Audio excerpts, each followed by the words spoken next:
readings, we considered in the collision phenomena the breaking of an incident plane monoenergetic wave into partial waves, and we discussed that usually partial waves with the smallest angular momentum quantum numbers L equal to 0, 1 etc. are quite sufficient, and in most cases in fact L equal to 0 alone is good enough, because higher partial waves with higher angular momentum, they do not penetrate into the collision region, there is a centrifugal barrier, there are so many, all the related physics is what we have discussed. Nevertheless, if you remember the expression for the tangent of the phase shifts, you have a certain condition which I will be referring to as the resonant condition, and from the expression of the tangent of the phase shift, which I will recall once again, there is a certain resonant condition, and depending on this resonant condition it may be necessary to consider some of the other partial waves. So when you are doing S wave scattering, it might be necessary to take into account P wave scattering and maybe even higher partial waves. That possibility need not be ruled out, but it turns out that P waves are sufficient in those cases. So let us go back to this expression for the tangent of the phase shift in the Lth partial wave, and I bring back this expression from the previous class we had. From this was the discussion on slide number 165 through 167, and we had an expression for the tangent of the phase shift, and we saw that in the low energy limit. So this is the low energy scattering that we are now focusing our attention on, and in this regime you have got an expression in which the phase shift goes as 2L plus 1th power of k, okay, h cross square k square by 2m is the energy. So this is going as k to the 2L plus 1, and then there are other factors. This is for L greater than 0.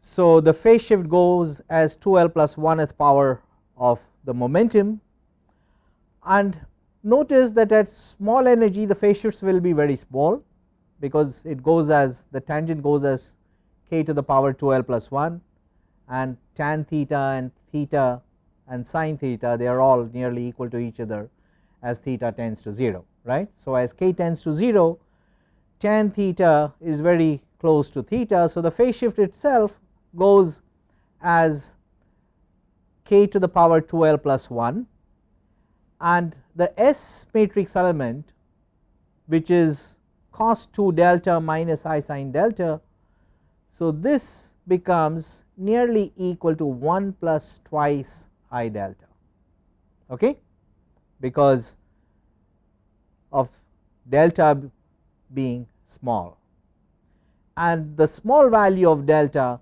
is k to the 2L plus 1. So the S matrix becomes 1 plus twice I delta, delta is proportional to k 2L to the 1. If that proportionality is C, you have got the S matrix given as 1 plus 2I C k to the 2L plus 1. Now notice that the phase shift tends to 0 as k tends to 0, and this would be modulo pi as such.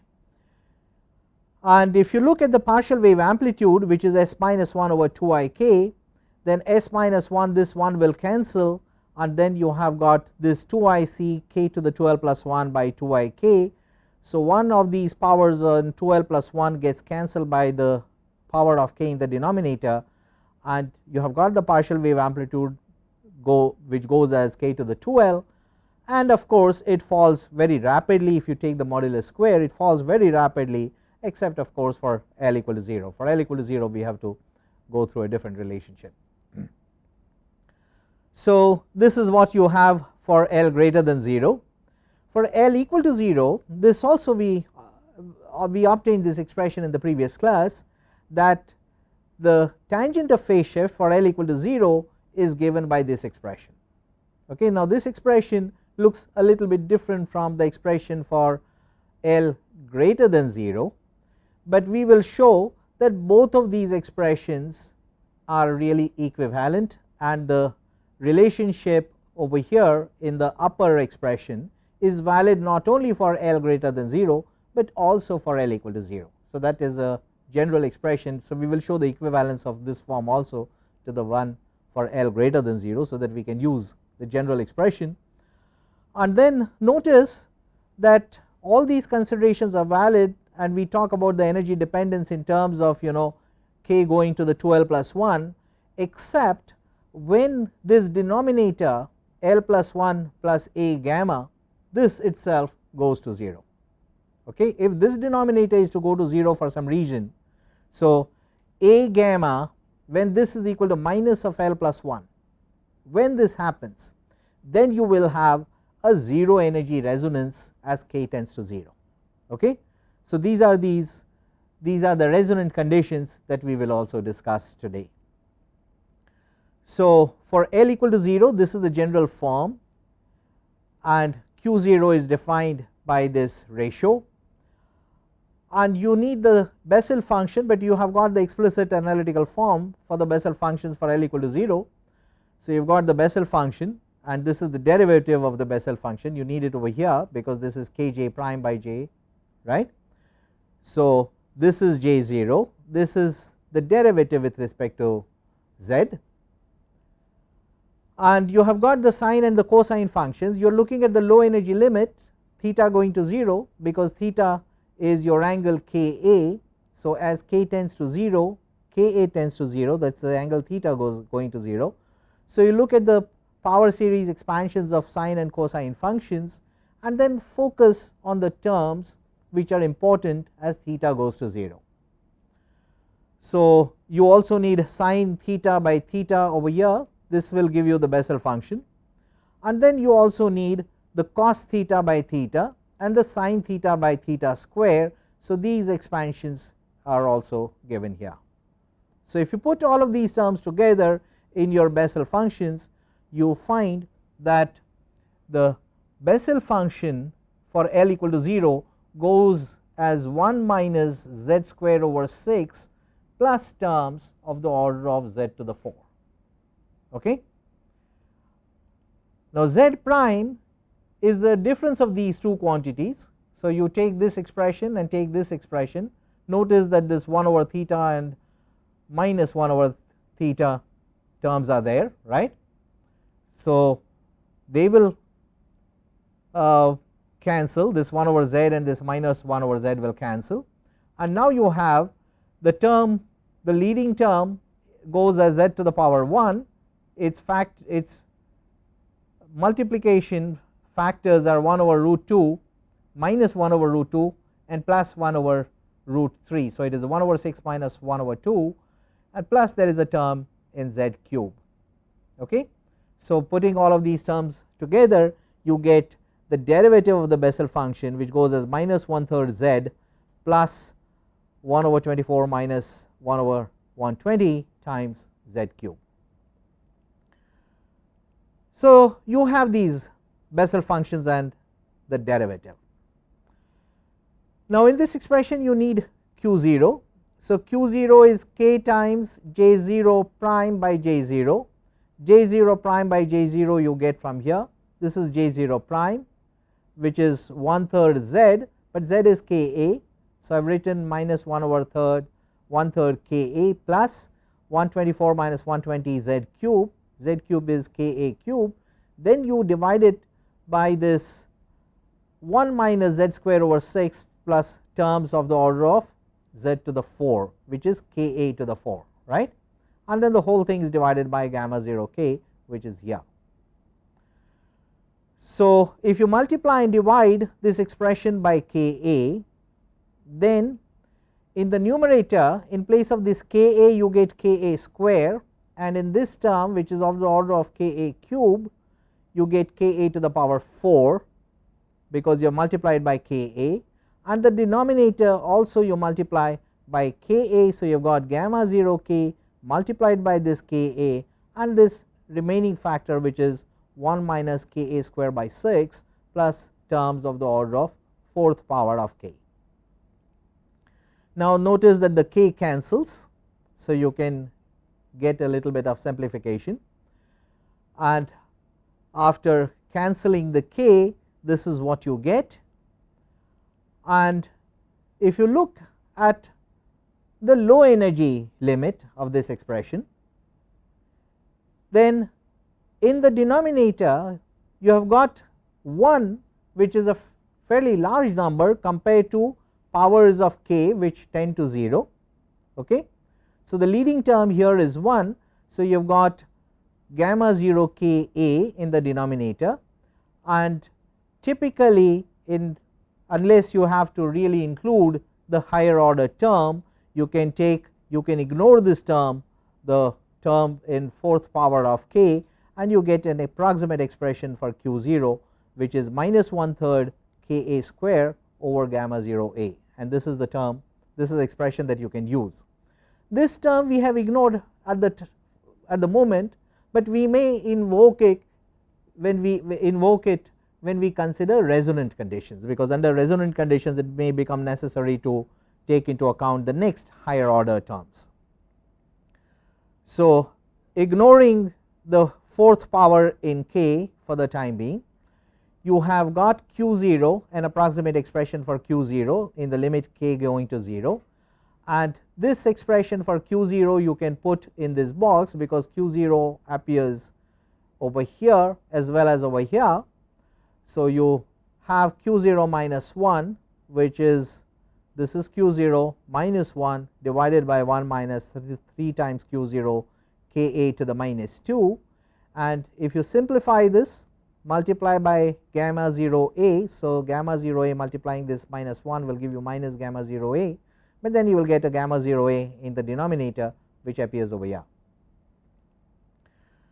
So, if you now ignore weaker terms, okay, in higher powers of k as k tends to 0, your expression here is basically minus gamma 0 a in the numerator, ignoring this term compared to this, and then you have 1 minus 3 q k a to the minus 2 times gamma 0 a. Now, this is only the term in this red box, and you have to multiply it by k a to get the tan delta. So, this is the term in the red box which we have determined, and if you multiply it by k a, you get the tangent of the phase shift for L equal to 0. Now, so far so good. Gamma 0 a cancels, so you can forget about it. Okay.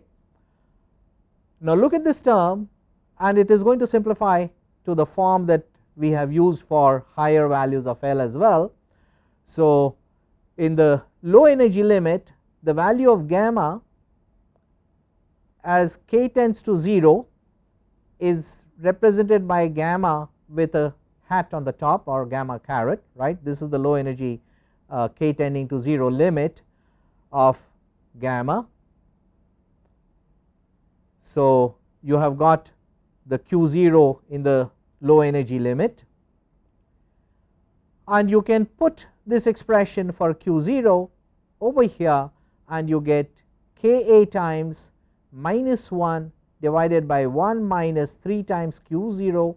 Q 0 is this expression here, which is minus 1/3 k a square over gamma caret a, which is what you have over here, and this k a to the minus 2 comes here.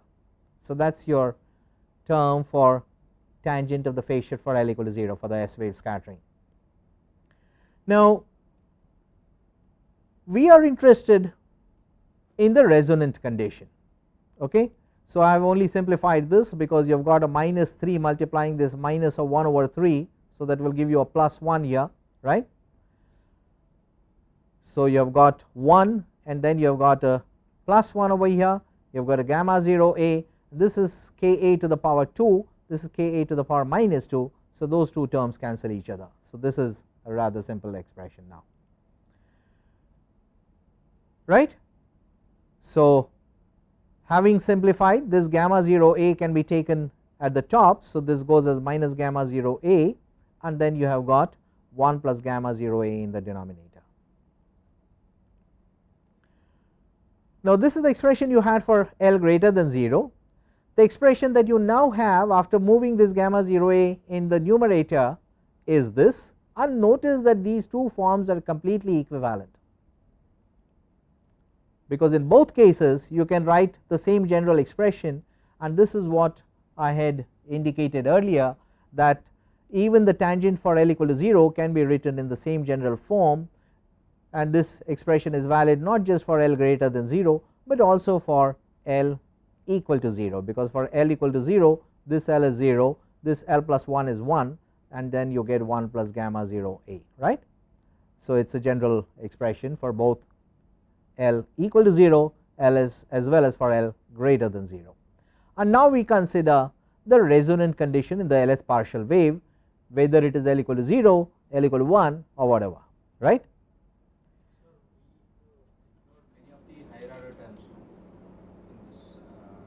Yeah, we have taken the leading terms. So we first consider the effect of the leading terms, and higher order terms will be invoked if and when necessary. Then this will not be the generalized equation. It is the general expression for the background cross sections. The resonant terms, other terms means cross sections of higher partial waves is already ignorable. That's the reason we are taking the leading terms. Okay, we are trying to see if higher partial waves need to be considered in the resonant region. Okay, if at all they need to be considered, it would be in the resonant region, and what is their importance in the resonant region, that is the question we are raising here. So we ask what would happen in the resonant condition if there is a resonance in the Lth partial wave, if this denominator goes to 0, if minus of L plus 1 is equal to a gamma L, what would happen. So that is the question that we take up, and we will first address this question for L either equal to 1 or higher than 1. L equal to 0 is a special case which we will consider a little later. So first we focus on either resonances in P waves or in higher waves. Resonances in S waves we will consider separately. So L equal to 1 is the P wave, so L equal to 1 or higher, these are the terms that we first consider. Now this is the general form of the Bessel function in power series. As k tends to 0, Z is Ka. You are interested in this resonant condition, and we have taken the leading term which goes as Z to the power L in the Bessel function, right. If at all you have to consider corrections, the most important correction you will have to consider first is this term which goes as Z to the power 2. So the corrections will be of the order of Z to the power L into Z to the power 2, which is terms of the order of Z to the power L plus 2. So these are the corrections which you will have to consider. Okay, that is the order of magnitude. There are other constants, but not to worry about it. So now consider gamma, and if there is no potential, if V is equal to 0, then gamma we can get explicitly its low energy limit k going to 0 goes as Ka to the power L minus 1 over Ka to the power L. So that gives you L over A, because there is an additional k here, right. So you get L over A, and this is the definition of Q.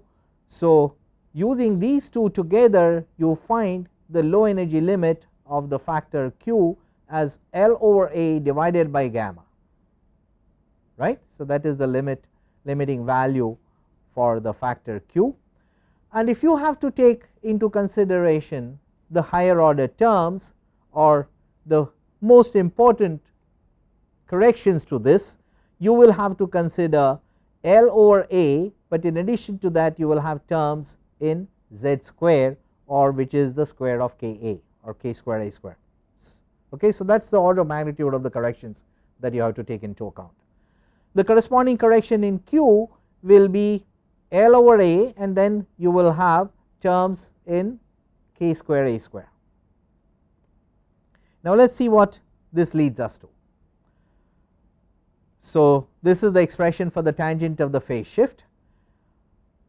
The next order term q will have to be corrected to the next order, which is k square a square correction, and we want to consider this under the resonant condition when a gamma is equal to minus of L plus F1, right. That is the resonance condition. So, when that happens, this a gamma can be replaced by minus of L plus 1 for this consideration. So, that gives you this expression for q, and this is the expression for q which will go in the expression for the tangent of the phase shift. So, this is the expression for the tangent of the phase shift in the resonant conditions when you have taken into account the next order correction, right. So, this is for L equal to 1 or L greater than 1, L equal to 0 we have agreed to discuss separately, and now notice that this L plus 1 cancels this L plus 1 in the denominator, this L would cancel this L, but there is a minus sign over here. So, that gives you minus 1, okay. And the remaining terms you have got this term of the order of k square a square divided by this L, and there is a 1 here, okay. So, now you can cancel this minus 1 with this one, and that gives you a simplified expression. You have got L and this factor here coming from q, and then you have got a minus 1 here, and then k to the power 2L minus 1. Why minus 1? Because you have a 2L plus 1 over here divided by terms of the order k square a square, right. So, you get ka to the power 2L minus 1. So, this L has been taken into the numerator, it is sitting over here, right. So, this is how the phase shift goes as 2L to the minus 1. Now, if the phase shift goes as 2L to the minus 1, then the low energy behavior for this, the resonant contribution will go as ka to the power 2L minus 1, okay. That is the dominant contribution. Now, what about the S matrix element? Now, the phase shifts are small. So, the S matrix will be 1 plus 2i times the phase shift, but the phase shift goes as 2L k to the 2L minus 1. So, it is proportional to k to the 2L minus 1. That proportionality I have written as d bar for the Lth partial wave, okay. Whatever that proportionality is, you can put in all the other constants in that. So, the S matrix element goes as 1 plus 2i d k to the 2L minus 1, and the partial wave amplitude will be given by S minus 1 over 2i k. So, when you take S minus 1, this one will cancel. So, there is a 1 here and there is a minus 1 here, and then you are left with 2i d k to the 2L plus 2L minus 1 divided by 2i k. So, the 2i's cancel, you are left with d k to the 2L minus 1, but there is a k in the denominator. So, you get k to the 2L minus 2, right. Now, that is a very nice result, because you find that the partial wave amplitude goes as k to the power 2L minus 2, and it will give you a corresponding expression in the scattering amplitude. It will make a contribution to the scattering amplitude. So, this is the resonant contribution which goes as 2L minus 2. Now, let us ask what is its value for L equal to 1. For L equal to 1, k to the 2L minus 2 becomes constant, right. So, for L equal to 1, it does not vanish, it becomes constant, and therefore, you cannot ignore it. So, the resonant contribution from the P wave cannot be ignored if you are considering just S wave scattering, if you have such a condition that the resonance condition is satisfied. So, this does not vanish. So, k to the 2l minus 2 becomes constant, and the partial wave amplitude becomes d bar for L equal to 1, and its contribution to the scattering amplitude will be given by this general expression. So, you have got 2l plus 1 with L equal to 1. So, 2l plus 1 with L equal to 1 will give you 3 times this amplitude, which is d bar. So, 3 times d bar plus P L cos theta for L equal to 1, which is cosine theta. So, the contribution of L equal to 1, the resonant contribution from the P wave to S wave scattering will be angle dependent. It will go as cosine theta, and beta is a certain parameter which will tell you how, what is its total magnitude. So, beta will be scaled by cos theta. So, this will be the angular dependence. So, beta is some sort of an angular distribution asymmetry parameter. So, this is the contribution for L equal to wave 1. Now, you want to consider higher partial waves. Let us consider L equal to 2, but let us see what this does to the S wave scattering. So, S wave scattering for L equal to 0, we already know that this is equal to the negative of the scattering length, right. So, we had defined the scattering length earlier. So, this is already minus alpha, and the scattering amplitude then will become minus alpha plus this term contribution, resonant contribution from L equal to 1. This is the contribution from S waves, this is the contribution from P waves, and the net contribution will be minus alpha plus beta cos theta, and this is when the resonance condition is satisfied for L equal to 1. When it is not satisfied, you have got only alpha. Now, what if you take the next partial wave? So, we consider the P waves, now let us consider the D waves, L equal to 2. Now, for L equal to 2, you get 2 to the power 4 minus 2, which is 2, right. 2l minus 2 for L equal to 2 is 2. So, you get a quadratic dependence on k, and this term happily vanishes as k goes to 0. So, it will make no contribution to the scattering amplitude if L is equal to 2. What if L is equal to 3? If it is anything more than 2, it will go to 0 even faster, right, because 2l will increase, and right. So, instead of 2l minus 2 with L equal to 2, you will have L equal to 3. So, it will be 3 into 2, 6 minus 2. So, it will go to 0 as k to the 4. So, it will go to 0 even faster. So, higher partial waves, all the higher partial waves really will make no contribution even if it has a resonance. So, under the resonant conditions, it is important to consider only the P waves, and when you have a resonant condition in the P wave for L equal to 1, then the scattering amplitude goes as minus alpha is corrected by this cosine theta term, which is coming from the resonant contribution from the P waves, and that is why the S wave scattering is so important in collision physics, okay, because it really gives you a major part, at least in the low energy region. Of course, when you go to higher energies and so on, then you have to consider higher partial waves. So, okay. So, right now our focus is in the low energy regime, and in this region the S wave scattering is the most important and the dominant one for low energy scattering.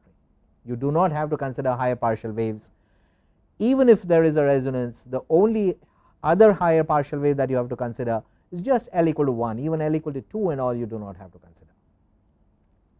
But mind you, this is the low energy scattering phenomenology that we are discussing right now. So, this is the result that we have got. This is the resonant condition in the Lth partial wave. We did not consider the L equal to 0. I said that we will consider resonance in the L equal to 1 and above.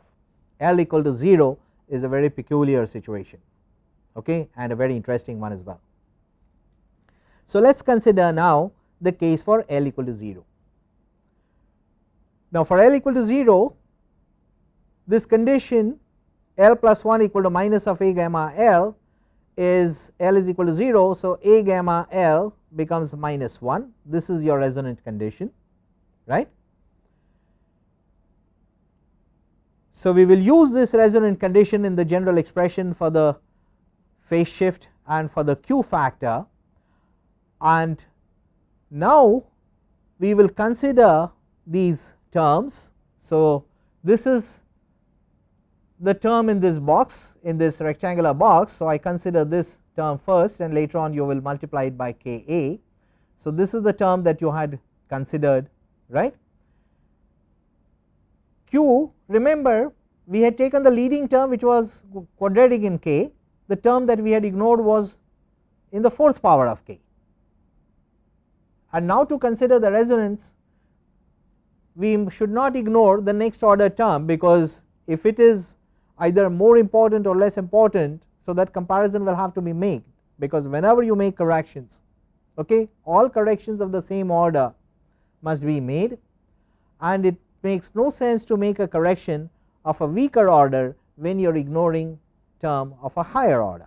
So, what is the role of this fourth power of K in this case?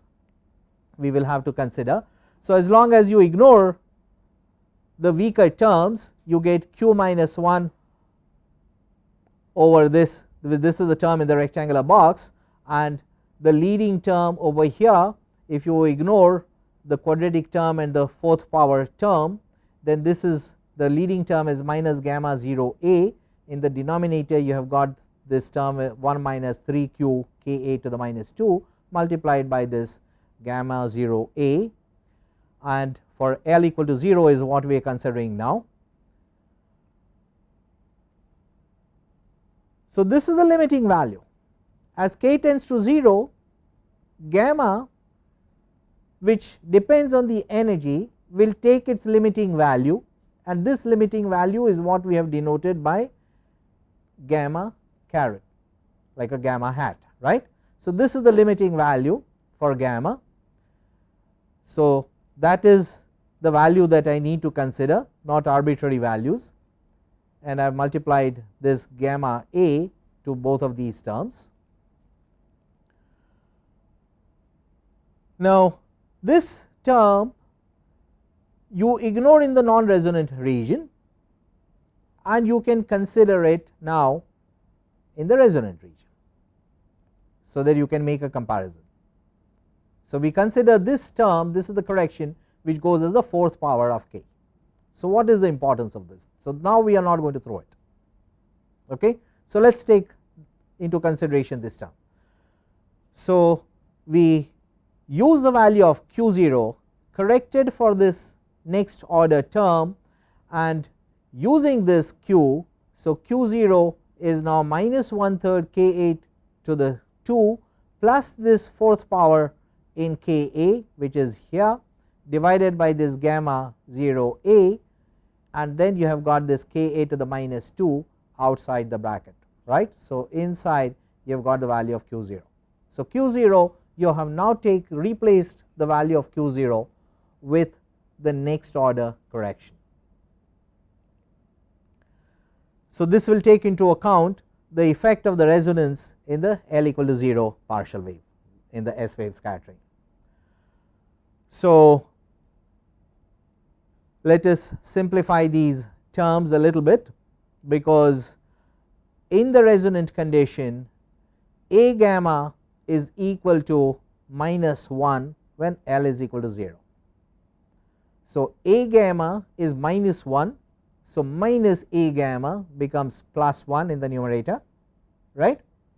In the denominator this A gamma becomes minus 1, this A gamma becomes minus 1, this A gamma in the denominator, this becomes minus 1, and you have to keep track of the minus signs carefully, and if you multiply it carefully you find that the tangent of the phase shift goes as 1 over K, okay, because this minus 1 and this minus 1 will cancel, this 3 into 1 over 3 will give you 1, but then there is a minus sign here and a minus sign here. So, there are 3 minus signs and 1 over here. So, if you keep track of all the minus signs, you get 1 over thrice K A. So, the tangent of the phase shift goes as 1 over K. So, what is going to happen to this phase shift as K goes to 0? As K goes to 0, the tangent goes to infinity, it blows up. Okay? Now, this is a peculiar situation. Okay? This is the resonant condition in S waves. So, the tangent of the phase shift actually blows up in this case. So, what happens to the scattering length? The scattering length is this tangent divided by alpha. This is the scattering length, which is minus alpha. So, this gets further divided by k, tan delta by k. So, it is already 1 over k. So, this scattering length will go as 1 over k square, and as k goes to 0, this will blow up. So, the tangent blows up, and when the tangent blows up, the angle itself goes to either pi by 2 or minus pi by 2. It is pi by 2 modulo pi, right. So, that is a very peculiar situation. The phase shift becomes pi by 2. So, let us look at these tangent figures, and this is a figure for the sine and the cosine figures. And if you look at the first quadrant from 0 to pi by 2, then in this quadrant below theta equal to pi by 2, both sine and cosine functions are positive, and above theta equal to pi by 2, sine theta is greater than 0, but cosine theta is negative, which means that the tangent changes its sign, and the tangent reverses from plus infinity to minus infinity, jumps from plus infinity to minus infinity at pi by 2. Okay, there is a discontinuity there, and this happens not only at pi by 2, but it will also happen at 3 pi by 2, 5 pi by 2, and so on. So, this is the how the tangent figure will look like, and this is the resonant condition that we are examining, and this is the general power series expansion for tangent, and it really blows up as in the neighborhood of pi by 2, 3 pi by 2, and so on, and the phase shift itself is pi by 2 modulo pi. Okay? If the tangent goes to infinity, the angle itself must go to pi by 2, right, because it is at pi by 2 that the tangent blows up, modulo pi, of course. So, the tangent of course reverses its sign at pi by 2, 3 pi by 2, and so on. So, as k tends to 0, the phase shift goes to pi by 2, it does not go to 0, it instead of going to 0, it goes to pi by 2 in the resonance region. What does it do to the scattering amplitude and the partial wave amplitude? The partial wave amplitude is s minus 1 over 2 I k. So, s is cos 2 delta minus I sin 2 delta, and this you must evaluate at delta, not at small delta, but at delta equal to pi by 2. Okay, the phase shift is no longer small. So, you do not approximate sin delta equal to delta, you do not approximate cos delta equal to 1, but you put in the actual values of the sine and cosine, not for delta, but for 2 delta, because that is what appears in the S matrix, because you have got e to the 2I delta here, right. So, for delta equal to delta 0, which we have found that this phase shift is pi by 2, twice delta will be pi. For delta 0 equal to pi by 2, twice delta will be cosine of pi. Cosine of pi is minus 1, sine of pi is 0. So, you have got a minus 1 and a minus 1, which gives you minus 2 in the numerator, and you have got a 2ik in the denominator. So, you get minus 1 over ik or plus I over k. That is what you get for the partial wave amplitude, and from the partial wave amplitude you also get the scattering amplitude. Okay. So, the scattering amplitude goes as I over k, and if the scattering amplitude goes as I over k, the cross section corresponding to this will blow up as 1 over k square. So, at the resonance the cross section blows up. At what rate does it go? It goes as 1 over k square. And why does it go as 1 over k square? Because the partial wave amplitude goes as I over k. Okay. So, the phase shift under this resonant conditions goes as pi by 2, 3 pi by 2, 5 pi by 2. This is a very peculiar thing happening in the S wave scattering, and this phenomenology is very intimately connected to a very important theorem in collision physics, namely the Levinson's theorem, which I will be discussing in the next class, because it will connect the scattering phase shifts with the number of bound states. And you notice already that you are having a certain resonance over here, and the question we are going to ask is, why is it that there is a resonance? Okay, what is the physical reason which goes into the generation of this resonance? So, mathematically we know what happens at that resonance, but what is the physical condition which is leading to that resonance? So, these are some of the details which will go into the discussion of the Levinson's theorem, which I will take up in the next class. So, if there is any question for now, I will be happy to take. What is resonance? The resonance is any phenomenon which occurs under a specified condition, right? Like if you have an external periodic force which is applied to another object which has got a natural intrinsic frequency of vibration, then if the frequency of the external force and this is exactly equal, that is when you have a resonance, right? So, the resonant conditions happens only at specific conditions. If the external periodic force frequency is either less or more than the natural frequency, you would move away from the resonance. Okay. So, in our expression for the tangent of the phase shift, which goes into the expression for the phase shift and then into the expression for the cross section, because the cross section is in terms of the phase shifts, right, which determines this. So, if you look at the general expression here, notice that the phase shift goes as 2l plus 1 power of k. So, as k tends to 0, it becomes diminishingly small. Okay. So, the phase shift will go as k to the power 2l plus 1. However, there is this factor which multiplies this, and this factor is L plus 1 plus A gamma. Now, gamma is the limiting value of the ratio gamma that you have defined. Now, who knows what values it will take when you multiply it by the range of the potential? When you multiply gamma, which is the limiting value of gamma as k tends to 0, when you multiply this limiting value of gamma by the range of the potential, which is A, it can take a variety of values,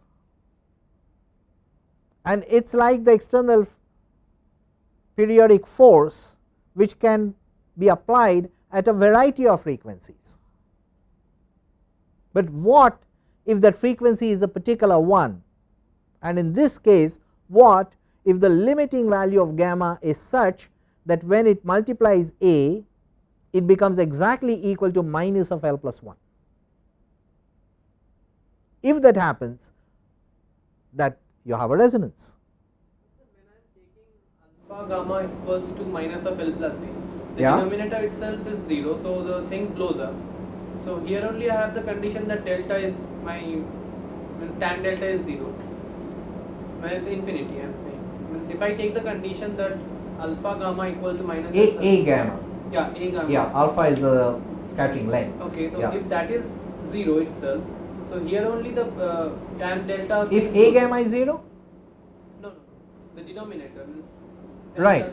if that is 0 here only, right, so that my tan delta thing is equal to infinity. So here only the delta becomes pi by 2. that's right. So, Already imposing this condition. so the question you are asking is, how does it affect the cross section? Okay, and to be able to do that, you have to compare the resonant contributions from different partial waves to the leading terms. So, the leading term is the S wave scattering. What we found out that the resonance, under the resonance condition, it is not sufficient to take into account only S wave scattering, but you need to take into account the resonant contribution from the P wave. Okay. The next question you ask is, you have a leading contribution from S waves, but the S waves also may undergo a resonance, because A gamma 0 can become equal to -1. What stops it from becoming -1? And that is a resonance condition for the S waves. So, these are the conditions that we are now considering. Okay. So, any other question? So, thank you very much, and we will take it from here in the next class.